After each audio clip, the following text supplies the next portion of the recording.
Hello, and welcome back to Storytime with Eric Zimmer. Today, I have another classic. I've been reading some of his books before, but I haven't been able to get a copy of his most famous work until now. The 50th anniversary of The Very Hungry Caterpillar by Eric Carle. Oh, and there's even an appreciation from Dolly Parton. Now you might be one. Oh, and here's a letter from Eric Carle himself.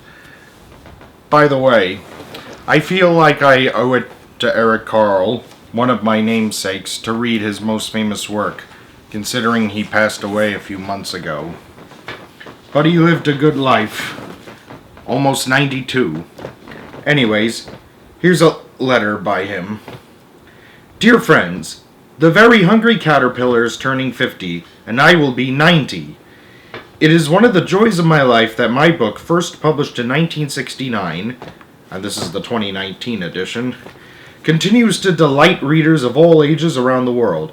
China, Croatia, Israel, Egypt, Greece, Japan, Germany, Spain, Russia, Mongolia, all over the planet. Children and teachers and parents and grandparents and librarians are reading my story and turning the pages, putting a tiny finger through the hole in a strawberry or a pear, and enjoying the bright, colorful wings of the butterfly when it appears. I am very, very grateful to every single reader and friend of the Caterpillar for these wonderful years together. A golden anniversary for the caterpillar and the butterfly. Thank you to all, and here's to 50 more. Eric Carle. Look at this picture of them. I'll read the appreciation by Dolly Parton after. Right now,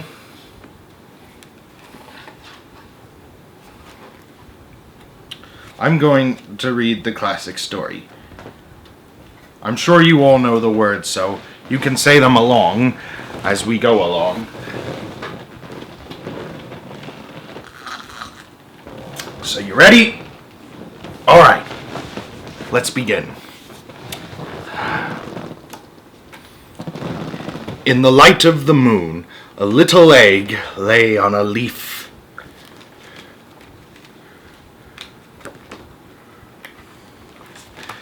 One Sunday morning, the warm sun came up, and pop! Out of the egg came a tiny and very hungry caterpillar.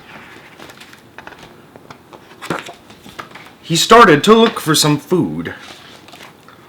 On Monday, he ate through one apple, but he was still hungry. On Tuesday, he ate through 2 pears, but he was still hungry. On Wednesday, he ate through 3 plums, but he was still hungry. On Thursday, he ate through 4 strawberries, but he was still hungry. On Friday, he ate through 5 oranges, but he was still hungry. He's got quite an appetite. Increasing quantities of fruit. Whoa. On Saturday, he ate through 1 piece of chocolate cake, 1 ice cream cone, 1 pickle, 1 slice of Swiss cheese, 1 slice of salami, 1 lollipop, 1 piece of cherry pie, 1 sausage, 1 cupcake, and 1 slice of watermelon. That night he had a stomachache. It happens. The next day was Sunday again.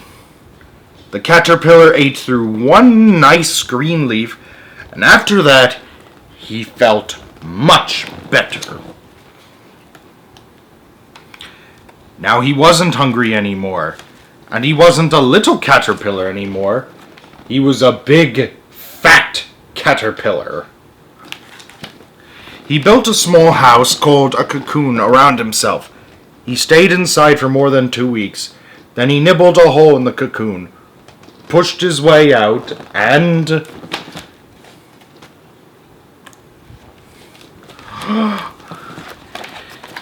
He was a beautiful butterfly. The end.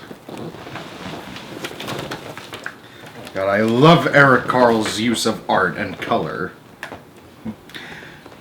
Celebrating 50 years, The Very Hungry Caterpillar. An appreciation of Eric Carle by Dolly Parton. Listen. Over the years, I have often been asked if I just had a feeling that a song I was writing would be a hit, or, for heaven's sake, even a classic. When I wrote Coat of Many Colors, I thought it was a special song, but only because it was special to me. I had no idea if it would mean much to anyone else. When he wrote The Very Hungry Caterpillar, I bet Eric didn't know he was making a classic.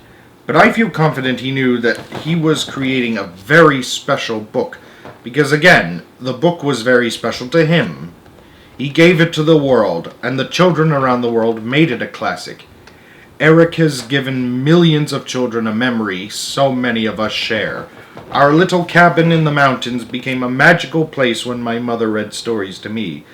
The light was dim, the fire was bright, and the quilt wrapped around me felt like my own warm, loving cocoon. It was a deeply emotional experience for me that will last forever. As writers and artists, we all dream our work will create these beautiful moments over and over again. I certainly know this is what we are trying to do with our imagination library. We work hard every day to inspire children to love reading and learning. I know millions of children have enjoyed The Very Hungry Caterpillar, like me. But at the same time, millions of children have not had the opportunity to hold the book in their hands. Every child should hear, see, and touch books like The Very Hungry Caterpillar. This is the moment when the dreams of children are born. It is hard to imagine what the world will be like when The Very Hungry Caterpillar turns 100 years old. Some think books as we know them will simply not exist. Not me. Or me. I know that as long as there are children, a little hand will hold a well-worn copy of The Very Hungry Caterpillar, and a precious face will look up and say, "Please read it to me again." Love, Dolly Parton. Books will never go out of style, especially classics like this. May print live on for good. Besides, how else can we see all these wonderful illustrations? Well, thank you for joining me. I'll see you all next time on Storytime with Eric Zimmer.